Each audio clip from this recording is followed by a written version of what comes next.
welcome to Illyrium. Welcome, welcome, welcome, welcome, welcome, welcome, welcome, welcome, welcome, welcome to Illyria. Why did I think it was Illyrium? I don't know.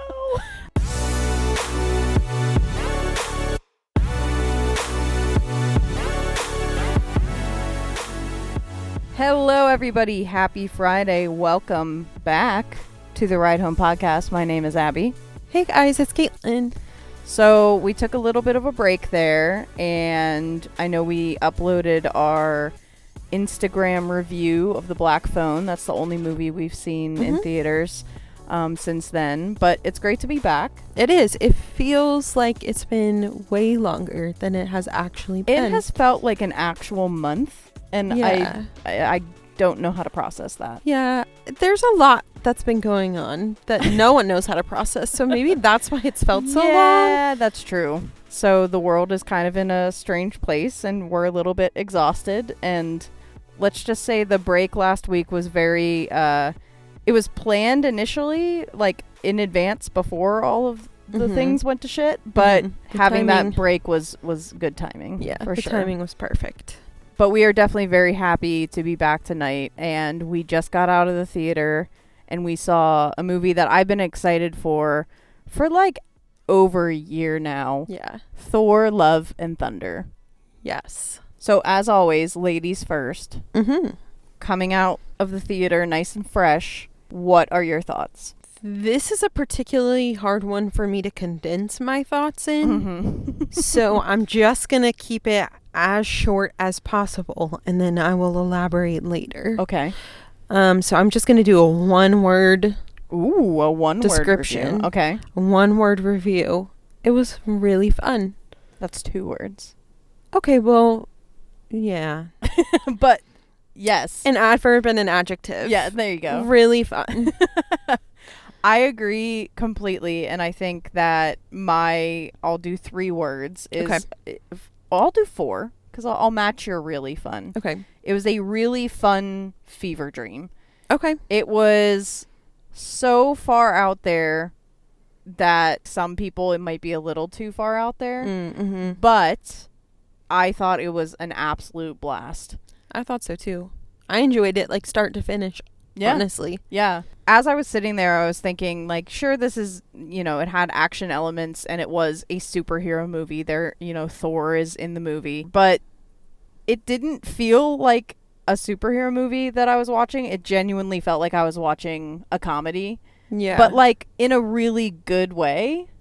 It was some of the funniest humor I think we've ever seen in the Marvel universe. Yeah, I would agree. I mean, now let's just remember, I have not seen every Marvel movie ever. I am not a Marvel super fan. So I really do need you to see Ragnarok. Okay, I do need to see that.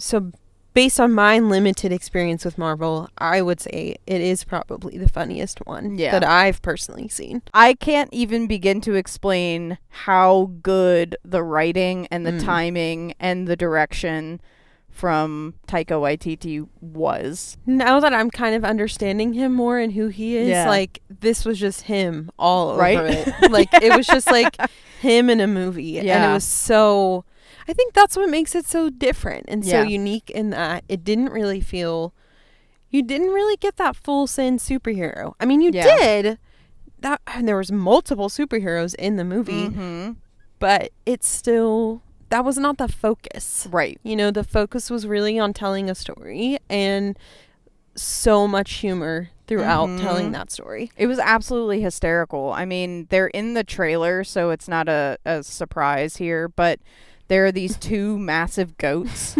that scream through the whole thing. And if I told somebody, like, in the parking lot, like, oh, you're gonna go in there and goats are gonna scream for 2 hours, you would be like, man, like, that's they really have to do. No, it was fucking hilarious. It was great every time. Like you said, the timing was everything. The comedic timing was perfect, and the delivery of all of the comedic everything was perfect. Yeah, I completely agree. Chris Hemsworth is for being as jacked and as beautiful and as perfect for a superhero as he truly is a comedian. He is. At heart. Like, he is so natural at delivering those ridiculous comedic lines, and it doesn't come off as forced. It doesn't come off as, which, to be honest with you, like, in the same movie is Chris Pratt. And I think Chris Pratt does come across that way. Like, he does come across as forced, and he does try to, like, which is funny because he has more of a background in comedy than like Chris Hemsworth does. But Chris Hemsworth was an absolute natural. You know, Thor has always been funny. He's been funny from the first movie, but this was really like he came to play in his prime. Yeah, this is prime Thor. Yes. Yeah, I mean, physically, and Lord, we got to see his little bum bum. We saw his whole booty, a great booty on display. Yeah, and we loved it. Shock and awe. Shock and awe, one might say. I was not expecting to see his bum I wasn't expecting to see a bum in a Marvel movie. Right. Which I think that is something that, as we were sitting there in the theater talking about the movie, our friend Kevin leaned over and was like, there's a lot of, like, curse words in this. Yeah. And there's obviously, like, a brief amount of nudity. And I was like, yeah, they really, like, leveled up this movie into something a little more adult. Yes. And I think they almost had to, you know, like, because of the way that the comedy was playing out and the way that it was written. Yeah. Like, it needed that. Yeah, like, it had to be. It did feel a little bit more adult. Of course, like, the goats, like, kids would think that was hilarious too. Right. But there was a lot of comedy that really was specifically for adults only. Correct.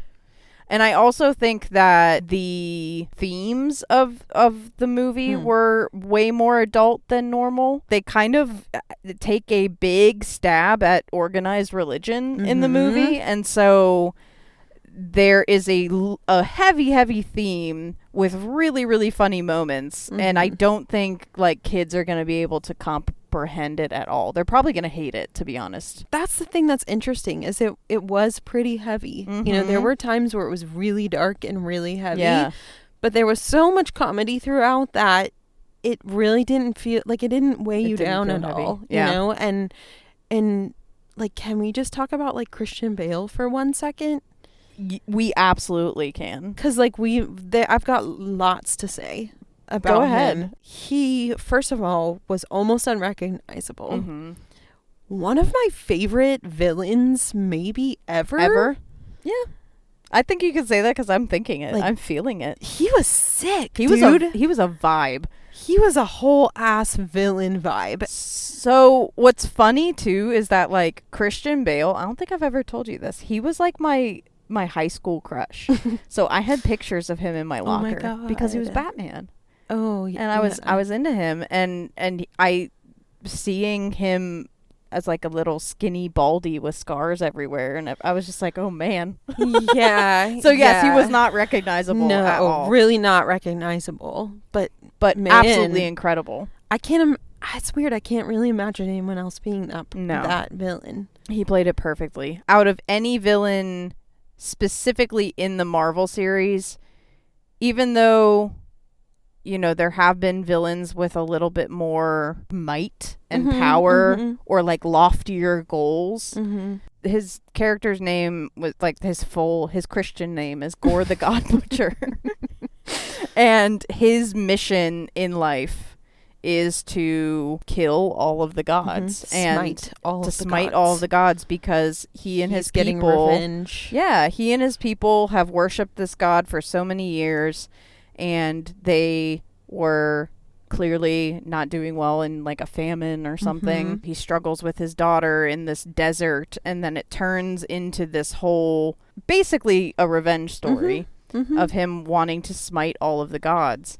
And I think this was one of the first Marvel movies where it didn't focus on, like, saving the earth from the bad thing. Yeah. It was very focused on, like, he just wants to kill the gods. Like, he doesn't care about the people. Right. Like, the people can live, but he just wants to kill the gods. But because it wasn't this, like, focus on world domination, it almost made his reasoning more, like, believable and more terrifying. Yes. Because he felt like a real person with real hatred, and it wasn't just this like big powerful person that wants to be more powerful. It was extremely relatable. Yeah. Because he's in deep pain and he's seeking revenge, and we've all been there. Like we've all been in a spot or a space where we feel like we've been hurt by someone or something, and we want to feel justified and vindicated. Right. And it's like that, but like at the most extreme level that you could ever feel.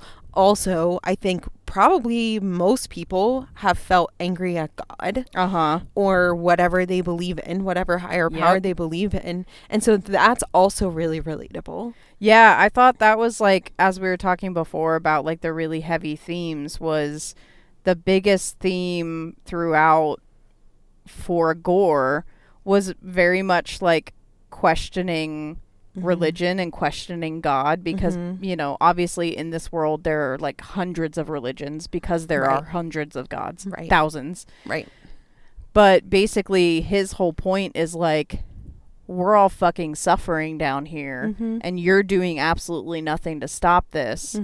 And again, like you were saying, that is an incredibly relatable theme, especially right now.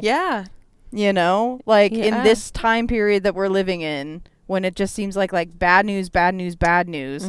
I'm sure there are a lot of people out there right now that are like, wow, like, just, if there's a God, do something. Like, fix this, please. Yeah.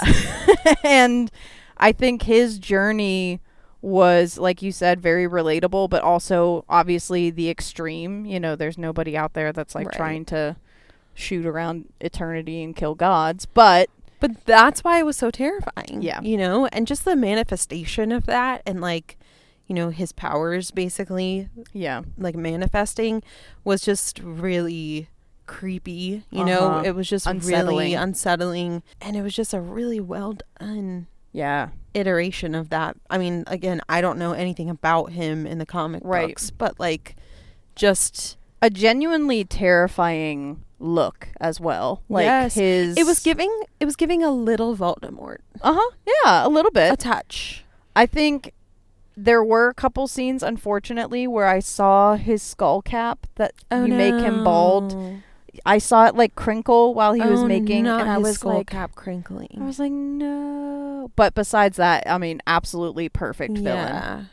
Perfect performance, like really great motivations, really terrifying powers. Like he could appear and disappear, like and shoot around, and kind of like Voldemort. A little bit. Yeah. I like completely agree. My favorite villain in the Marvel series. Definitely mine out of the ones I've seen, for sure. He was the scariest villain that has ever been in a terrifying. Yes. His parts, some of his scenes felt like we were watching a horror movie. Correct. Yeah. And that's probably why we loved this movie so much. Because we love horror. We love, It was a little bit like 80s campy. A little. Yeah. It was a lot. It was a lot. Wonderful. Yeah, which you love that. Yeah. I've become like a fan of that too through you. Yep. Because you've exposed me to that. Fans of what I grew up with, which are like the Labyrinth movies and Dark Crystal. There are a lot of moments in the movie where it feels like you're almost inside one of those movies. And it brought me so much joy, especially in like the very first planet that they're on, and they're fighting those like bird things. They looked like the puppets from those movies, and I was just a kid in a candy store. Like I was just like eating it up. So it definitely is a huge nod to like 80s fantasy. And I think what Marvel's doing with hiring and like producing movies with directors that can make the movie their own, if you compare this with Taika to Doctor Strange with Sam Raimi, like this was like how to succeed in doing that, and Doctor Strange was like how to fail in doing that. Yes. Because Sam Raimi was like, you're gonna like how I do it. You're gonna like this. Like it was like being held at gunpoint to like. Yeah. It had to have all of these elements that felt so Sam Raimi that it was like, unless you were a Sam Raimi fanboy, you probably wouldn't enjoy it. But this movie, I think. I can't see people not enjoying this movie. I can't either. And even, I mean, we were in a very full theater, like almost like no seats empty. And it was a very diverse audience. Yeah. And I mean, it seemed like it was really landing well with everyone. The jokes absolutely were landing well. I mean, everybody was cracking up. I'm sure there were some like nerds being like, actually, Thor doesn't do that in the movie, in the comics. Actually, Jane is not really, Right. Since you said Jane, can we talk about her triceps? Ronnie Magro over there. Yeah. She looked absolutely incredible. I was like, dang, Natalie. I know. Go ahead, girl. Her character is always interesting to me because I want to love her character. I really do. Like in my heart, I'm always just like, I really want to love you. And I think I do. But at the end of the day, her and Chris Hemsworth have zero chemistry. Yeah, none. And when they're trying to force chemistry between them, that for sure is my number one complaint about this movie and every other Thor movie that she's been in. I don't buy it. Yeah, I actually kind of agree with you, and it's a shame because separately they're so wonderful. Like both of them, their performances are good, their characters are amazing, but together it's just like something's missing, Something's and it is the chemistry, it's I just think not. It is. It's even like their like kissing scenes feel like forced, Nothing. I thought she did a great job as Mighty Thor, and it's just unfortunate that her and Chris Hemsworth just happen to be not vibing at all. With the chemistry. Yeah. The last thing I will say is not a negative. It is very much a positive in that I also thought this was one of the most visually appealing movies I've seen probably like this year, but also like just in the Marvel universe, because the visual effects were in comparison to Doctor Strange, yikes. light years better. Even just like the shadow monsters are better than like the giant octopus in Doctor Strange. So Mike Wazowski shit. We know where Marvel's budget went, and that's fine because this is just a better movie. Right. I thought that the VFX, the coloring, all of it was really great. And it was so great that even when the movie goes black and white, it's still beautiful. Yeah, I actually really loved that part. Yeah.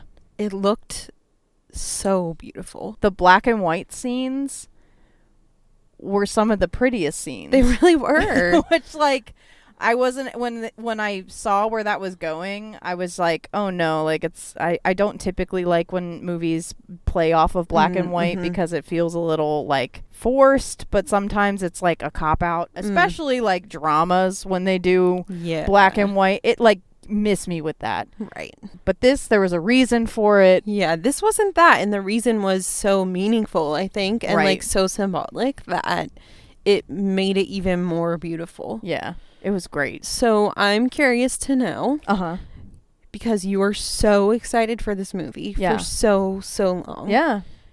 Did it live up to your expectations? I think it exceeded them, actually. Really? Yeah, because I saw the Rotten Tomatoes score earlier today.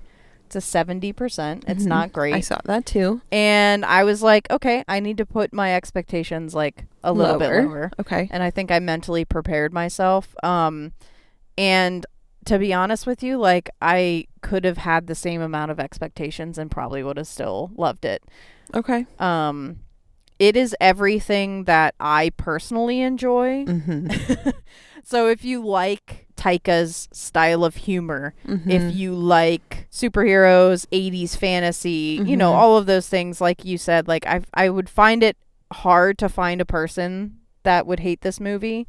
Yeah. I'm sure there are people out there that do, and obviously there are critics that hate it. I think, I mean, when you say it like that, I mean, it is everything you want in a movie.